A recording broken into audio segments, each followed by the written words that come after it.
Hello mga kababol, Michael V here. Gusto ko lang magpasalamat sa lahat ng feeling maganda, feeling gwapo, at nag-feeling okay dito sa parody natin na feeling, at lahat ng gumamit ng hashtag bubble BBL feeling. Hashtag BBL feeling. Maraming salamat sa inyo.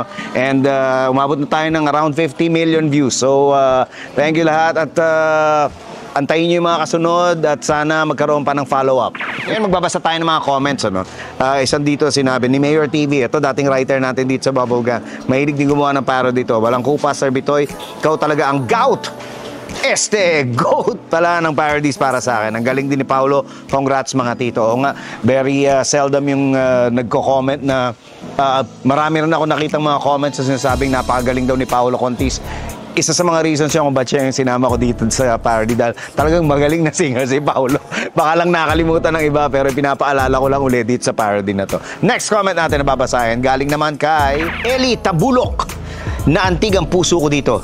Kailangan ko ng kailangan niya raw ng gamot na 40 mg. Sabi nung isa, galing ng pagkakagawa ng lyrics. Sabi ng lead canvas. At sabi naman ni Warhead Machine, basta si Bitoy, asahan mo yan. Oo nga, asahan nyo na hanggang sa susunod at hanggang may bubblegum, hanggang meron tayong ideas na ipoproduce, gagawa pa tayo ng maraming parodies. So, thank you ulit. Maraming salamat. Hashtag BBL Feeling.